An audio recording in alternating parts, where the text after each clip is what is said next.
All right. So I guess now you understand what the plan was.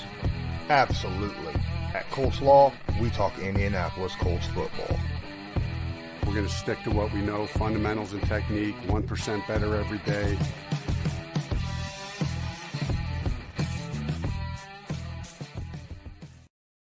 What's going on, Colts Nation? I'm Lawrence Owen. This is Colts Law, and with me as usual is my guy.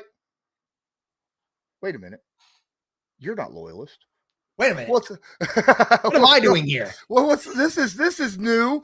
What's going on, Derek? How are you doing, man? Oh, man, dude, I am so excited, dude. Training camp is finally here, dude. For people like you and I, this is like the beginning of Thanksgiving week, man, or like the beginning of Christmas break for a bunch of school kids. Like, we get to enjoy it, man. Let's go. Absolutely. And tomorrow we're all opening our birthday gifts. Right? I mean, that's how absolutely. it is. Right? And the gifts will keep on coming for about, another 4 weeks after. Now, hopefully we just don't get any lumps of coal while we're doing it. Oh my goodness. Right. It is what it is. So, Chris Ballard had a presser today, went over a bunch of stuff, had some interviews as well with players and things of that. And that's what we're here for. We're going to go over a bunch of that stuff. Special shout out, Derek. Appreciate you showing up. Loyalist planned on being here, and he still plans on being here, but apparently he's having technical issues. He just got actual internet at home, and he's trying to get all of this stuff set up properly. So, but hey, quick shout out to all of y'all in the chat that's been sitting here waiting.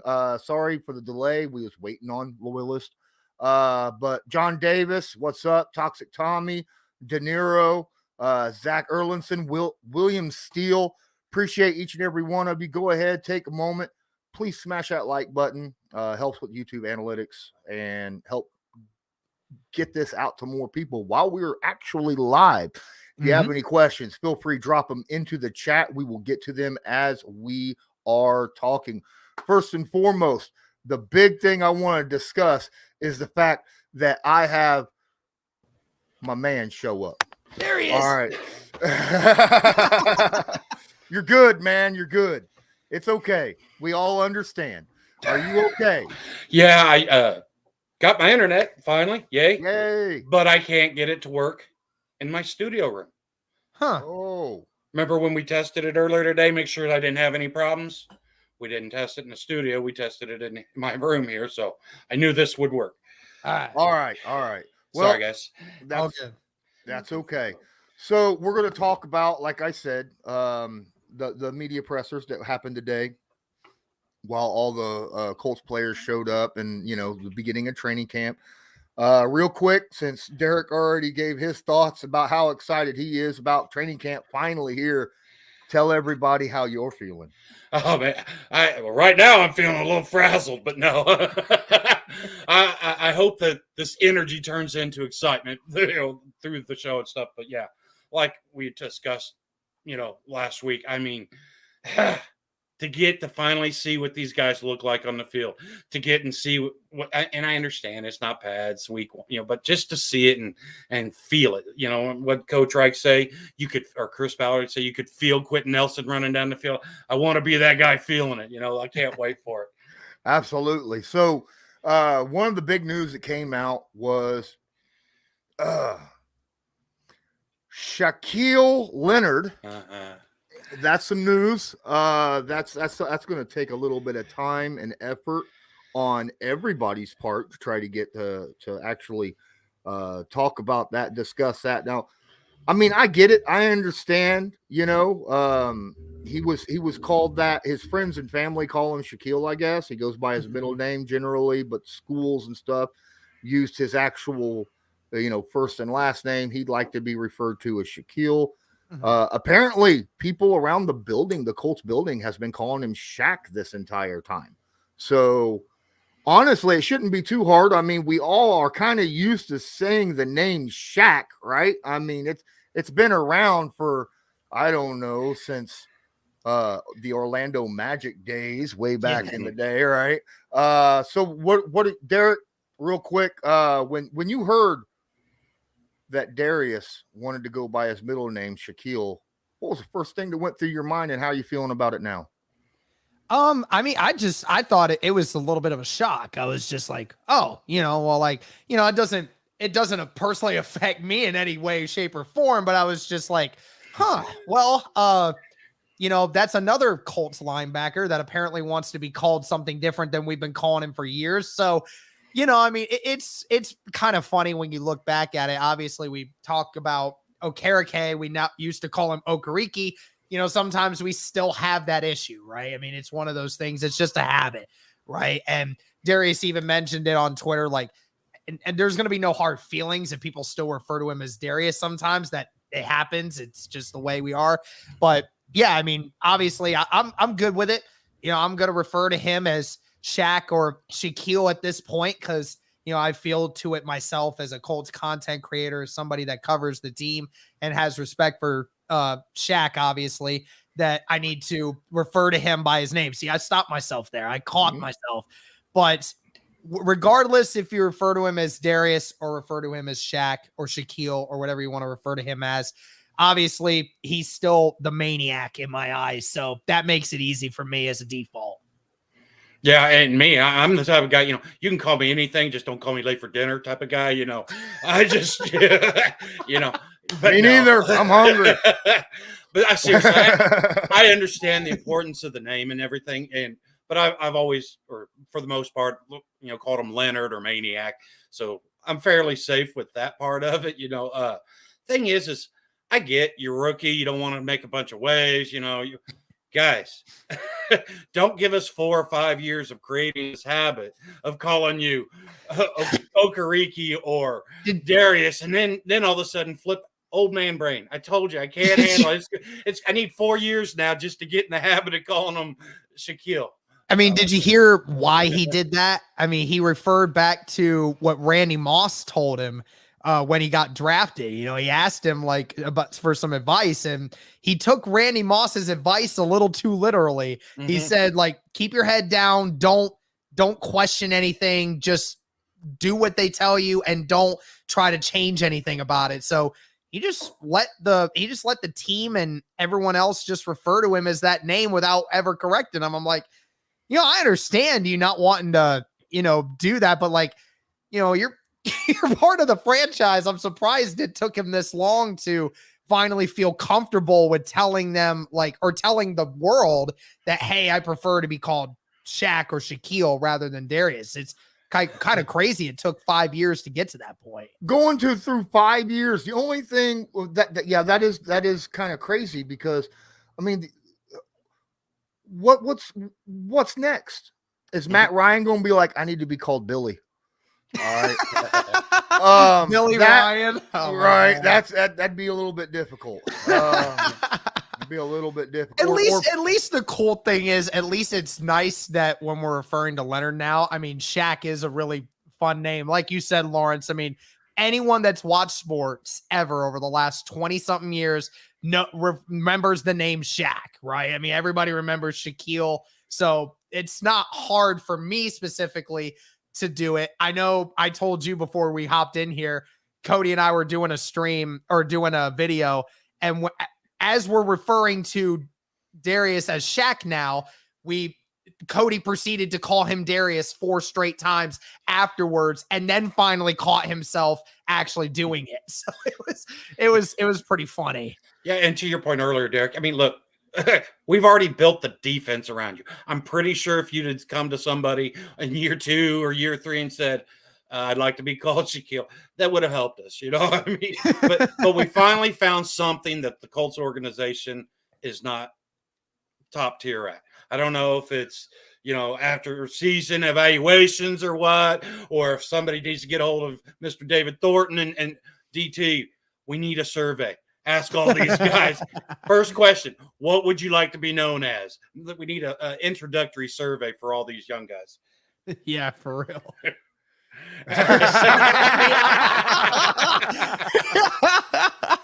Sorry, Cody. What's going on, Cody? Hey, guys, if you're not already subscribed to Bring the Juice, make sure you go and click that sometime and make sure you get subscribed over there. Blue Nation, real quick, says, so what's the timetable on Shaq's injury?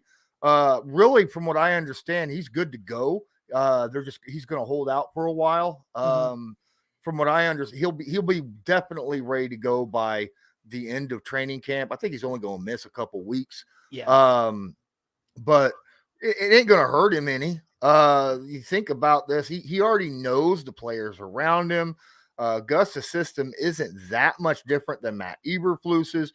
And on top of that, it's mostly kind of just, going over the playbook and stuff and doing mental reps right up to that point. So I don't see a problem when it comes to him missing a little bit of time. Yeah. And something that we got from Chris Ballard presser today, he said, Darius, he's okay, but he's just, that strength. He doesn't have that strength yet and stuff. And they're not putting a timetable on it per se. They're just like, when he's got his strength back, he's good to go. You know what I mean? So you've got Julian Blackmon, who's good to go. The team's going to force him to slow his roll a little bit. And then you've got just a tad half click under him. We got Shaquille underneath him. And he's a little more, needs to build that strength up. But like you said, I think, week 1, he's going to be ready to go. Oh yeah. It will be interesting to see how long it takes for him to get back. He mentioned that, he feels pretty good for where he's at right now. Obviously the surgery that he had in June has caused a significant improvement in the pain that he's been feeling. Says that there's virtually almost no pain there at all anymore. So that's great. I mean, it's a great thing, but you do have to understand, it was less than 2 months ago. So, it's something that I think that we all kind of assumed it was a lot longer because it feels like it, but it has been less than 2 months. So yeah, I agree with you, Lawrence. I think he's probably going to miss the first 2 weeks, my guess. And then when that third week comes around, you'll start to see him slowly get reintroduced back in. And then by the last week, he's going to probably be full on doing everything that he wants. So Colts Corral brings up a question which leads us right into the next part of what we're going to discuss today. He says, no Julio for the shoe. Hey, so during the press conference, he straight up said, contrary to the reports that were coming out, that they were interested in signing Julio Jones. He never even made a phone call. He was not interested at all in Julio Jones, apparently. And now it's just straight up too late. Julio just signed with the Tampa Bay Buccaneers just like an hour or so ago. So that's a situation. He went on to say that, fans and national media and stuff are just, they're underselling the receiving core that he believes is already good that he has in the building, going off on the Alec Pierce thing and Michael Pittman Jr. and Paris Campbell and Doolin. He did talk about Strawn and his injury, that he's going to miss most of camp, but should be back by the end of it, from what I understand. But I also talked to Gerard earlier on our Believe in Colts. Those of you who haven't seen it, make sure you go check that out later as well. And he says, because he's got his ear to the phone all the time, literally talking to Colts players and coaches and stuff all the time on a daily basis. And he says everyone that he's talked to over the last couple of days has said Alec Pierce has been on point, like mentally perfectly ready, to hit the NFL. And that Reggie Wayne's got all the receivers basically eating out of his hands right now. And they're, got their attention and they're listening to him hardcore. I can't think of anyone better to train this young group of inexperienced wide receivers. Literally, there's a bunch of inexperienced ones. Then Reggie Wayne. Man, health is a concern, obviously, but I think there's talent in this wide receiving group, and so does Chris Ballard, and so does Frank Reich. Now, if injuries happen, like, what we're used to with like Paris Campbell and stuff like that, then there might be a depth issue. But, on the surface, it don't look too bad, in my opinion. What do you think of what Ballard said about the wide receiving group, Derek? Yeah, I mean, I think I saw Stephen Holder even mention this on Twitter, and it kind of brings up a really good point. Like, if the Colts were never even wanting to talk to Julio, despite the fact that, like you said, it's inexperienced as a group. There's health concerns from the group, things like that. And there's no veteran leadership on the group. Yet somehow the Colts say they didn't even want Julio. Might tell you a little more about Julio than what, some people might want to think. You think of Julio and you always think of the greatness of Julio, but I think it's time we stop acting like as if Julio was this transcendent receiver anymore. I think that time is done. I think it's time we come down to earth here and understand that if Julio never received a phone call from Ballard, then that just lets you know, hey, maybe he wasn't as good for this team as you would have thought. And this shouldn't come as shocking because Ballard has said it all the way back to February. He went on the Fan several times and said, I am happy with the group that we have right here. And that was before adding Alec Pierce. So you talking about it, and he is confident in this group to figure it out. And now that you got Reggie Wayne training these guys, and from what it sounds like, Alec Pierce has just looked perfect. There's just been nothing short of a great pick ever since he's gotten in there. He's been making great catches, has looked in rhythm, and he's learning from Reggie Wayne. Like you said, Lawrence, very few guys better to learn from at that position. So I think it might be time. Again, I don't think the Colts fans need to be praising the Lord just yet, but I think it is time that we maybe just slow down on the needing of a great receiver, and we kind of give this group one more chance to prove to us that they are headed in the right direction after all. Yeah. And to your point, you said February. Heck, Ballard was saying the same thing the year before. He's had good trust in this wide receiver. Let's be honest. If we could get Paris Campbell to stay healthy, already this wide receiver room is going to take a massive leap because it's not that he doesn't have the ability. We just haven't got to see it in action enough, Yeah. And as far as a veteran receiver, we've talked about it. It's sort of been TY or nobody because, like we said, Reggie's a good veteran guy, but really the time for TY is even. This receivers room is ready to get on the field, get some reps, and try to make their own path in the NFL and stuff. And the thing is you look at, what a perfect protege or first year student to have for Reggie Miller with Alec Pierce, because this kid daggone it. I am all right. That's all right. I heard it too. Yeah, all right. Reggie Wayne. But Reggie Wayne, and what great person to have, with Alec Pierce, because he's always been that guy who doesn't take things the easy way. Everything, he works hard and he gets it. He's got that high football IQ. He doesn't just know what his job is. He knows what the other guys are doing around him so that he can help engage them and help lift their game. Like I said, this is a perfect fit for Alec Pierce because he's that type of guy, at least from what I've gathered, that he realizes the opportunity he has. Not just that he's playing in the NFL, but that he's got Reggie Wayne as his wide receivers coach, that he's got this Colts organization, that he's got a young room that he can communicate and grow with. Guys, I'll tell you right now, this wide receivers room, if Reggie does what I think he's going to do, and it's not even, yes, it's the coaches, the X's and the O's and stuff, but he's going to get these guys engaged. He's going to get these guys, we talked about it earlier, a couple months ago, in the culture of the Colts way, and these guys, yes, I know. But yeah, but like I said, I just think that this is a very good fit for both Alec Pierce, of course, but also for Reggie Wayne to have him be his first chance. Okay.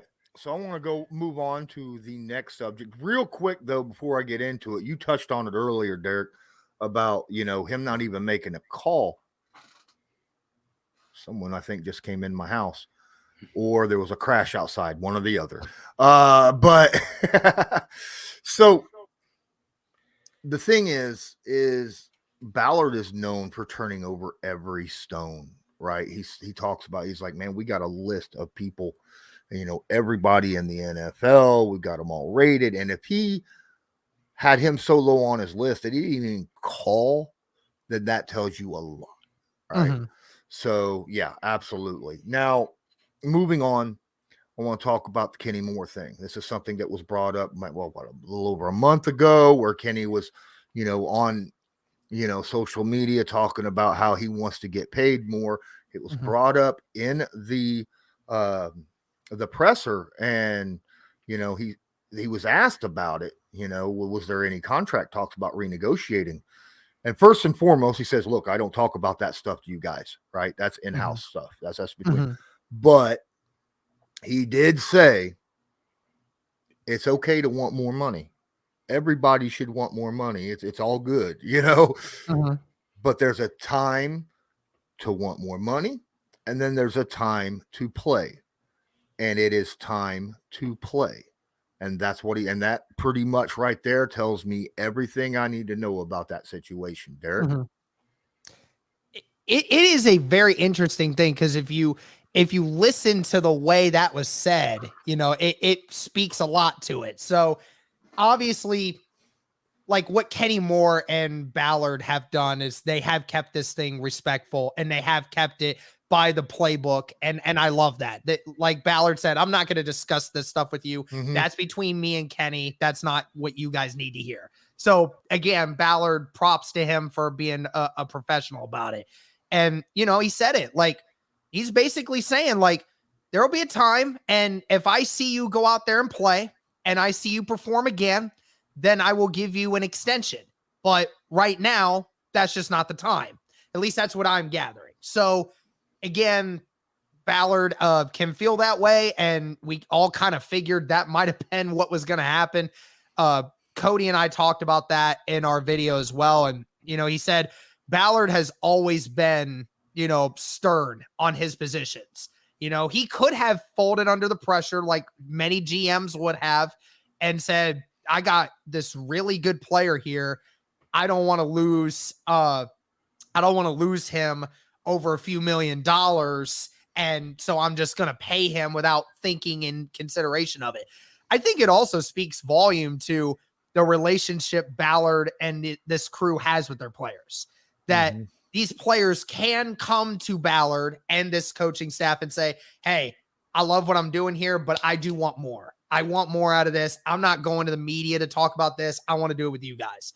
And then that's a respect thing that I think a lot of other teams don't have with their GMs. And I think that allows Ballard to be more stern and to be, a little bit more of a hard ass at times, because he can get away with it, because he's like that with everyone. He's not like that with just a few people. He's like that with everyone. So hopefully, I think that we probably won't see a Kenny Moore extension unless, the agent comes down a little bit on the price over the next few weeks, and then Ballard decides that's good enough. I doubt that'll happen. We'll probably end up seeing this talk come up again next offseason. And then if Kenny Moore does, what Kenny Moore does, then we'll probably see an extension that time. But from what Ballard made it sound like, doesn't seem like it's coming right now. Yeah. And for me, this is, I love you, Colts Nation, so please don't roast me too much for this. But this is like the TY banner thing last week on Twitter, okay? The banner gets taken down and Twitter loses its mind. Okay, yes. And everybody's, oh my God, TY's not coming back. This is end up, It's like, no, there's a big event coming up. We've got a banner we got to put up, and Lawrence even said, if you follow him on Twitter, he said, hey, you remember how we said goodbye to Andrew Luck with the thank you banner? So that's how that probably would have been handled, But my point is this was a whole lot of nothing that was being blown out, because Kenny Moore did exactly what he went in, he talked to his boss, said, hey, I want more money. The boss is like, okay, got it. Message received. Let's, and the thing is I don't even know if this is even about the dollars and cents. I think this is more about just creating that we're not going to do this in when you've got 2+ years left on a contract. I think that may even have more to do within the dollar amount. It's just, no, this is not the Colts way. This isn't how we do it. Hope you respect that, and like you said, next year, heck, there may not even be a conversation. It may be a simple, Kenny and him get together and Kenny's representation and boom, boom, boom. done, you know. And the thing is, because it's clear the Colts love him, Indianapolis loves him, Chris Ballard loves him. It's not anything like that. And to Derek's point, the respect level of this, I mean, if only every athlete would come in and handle their business like this. This was for me, you know, asking for my money, sort of in a Barry Sanders way, you know, where you just drop the football off to the referee after every touchdown. I mean, it was professional, the right way to deal with it. And then Colts Nation just blew it out of proportion. Well, also we talk about, like, after he was discussing this, he's like, look, Ballard said, first off, I also want to say, me and Kenny got a really good relationship. We are going to be really close even after football. We're going to have a long time relationship even outside of football. So these are guys that are friends. They're not trying to, you know, put one over on each other. You know what I mean? So this is a situation where these guys are going to sit down, they're going to discuss stuff, and they're going to come to a mutual understanding at some point. I'm not worried about the Kenny Moore contract at all. I know that, you know, this is something that will happen. I mean, this is a guy, Ballard went out, his first time being a GM, reaches out, and that's one of those first dudes that he grabbed and pulled in, right? So no, I'm not worried about that at all. I'm more worried about, like, what I don't know, where are we at with the Quentin Nelson contract than the Kenny Moore contract, right? Yeah, right. That's got me a little bit more worried than that, because I'm sure they're out there, they're working on it, you know, and stuff, because it definitely needs to happen this year. But we're already in training camp, you know, and usually you want that stuff done in the off season. So, you know, that's got me more worried than anything.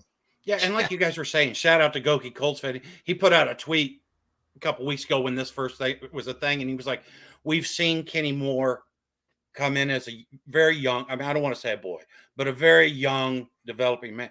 And now you look at who he is and stuff. I mean, I'm not saying that there's no connection, but they are two very different people now.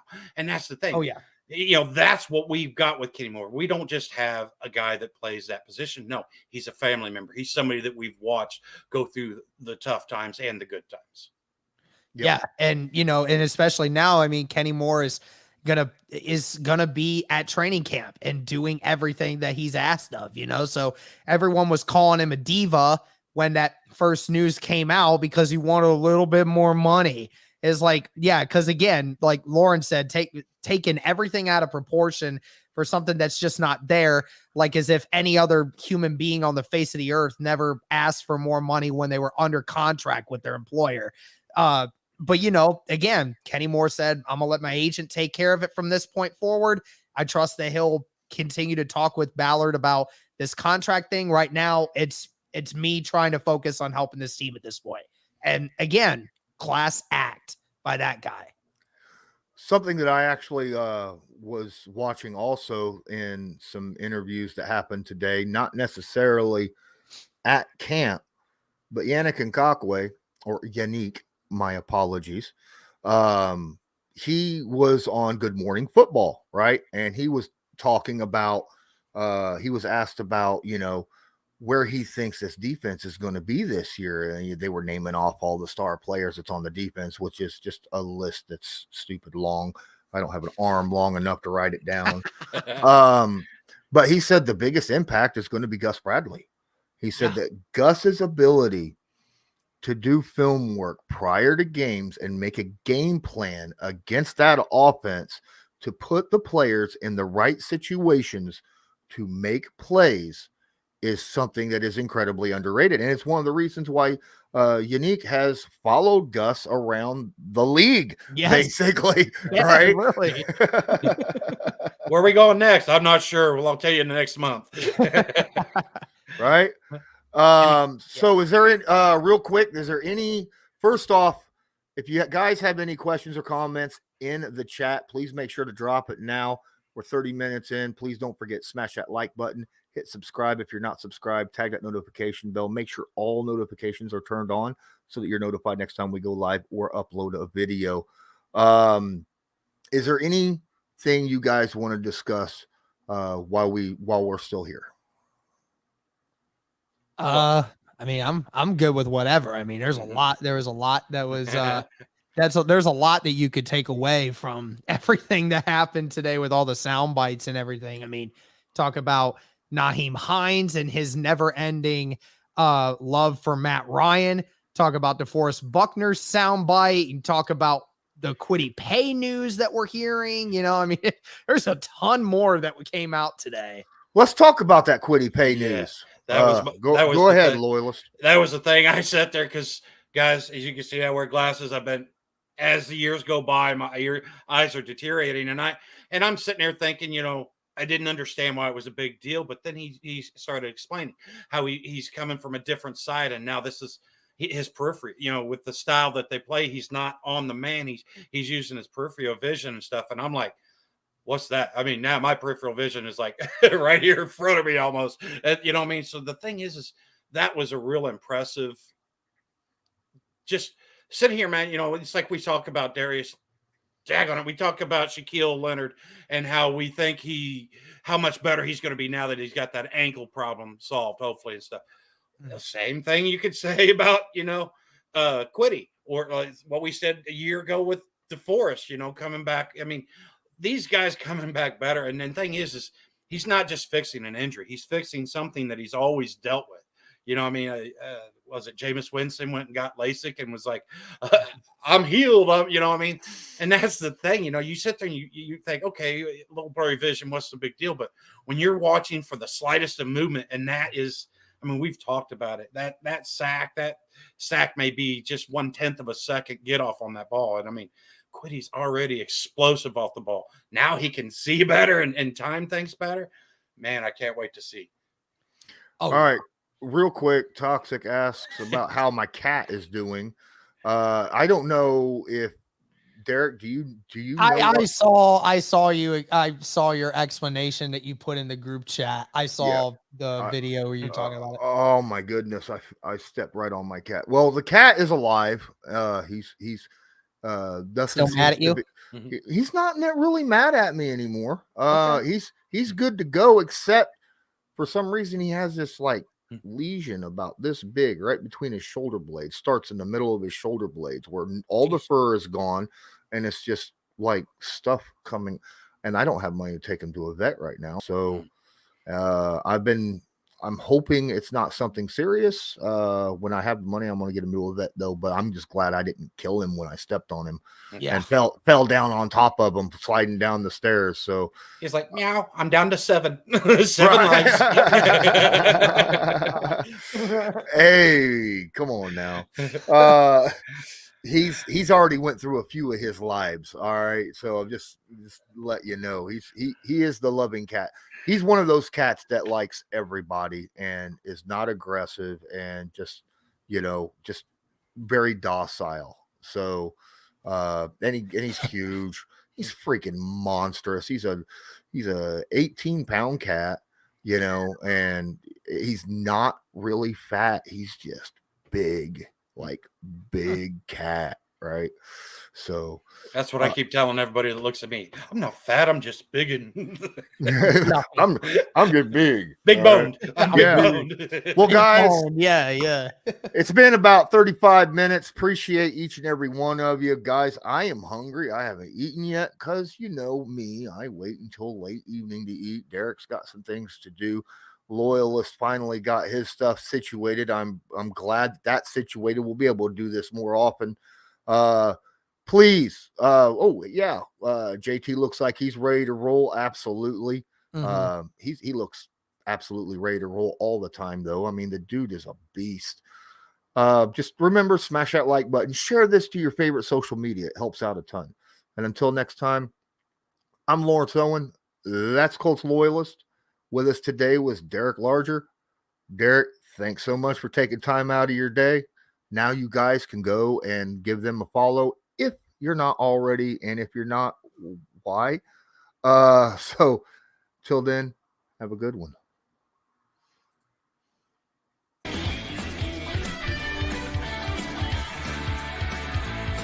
Just because a player's not a household name doesn't mean we can't make him a household name.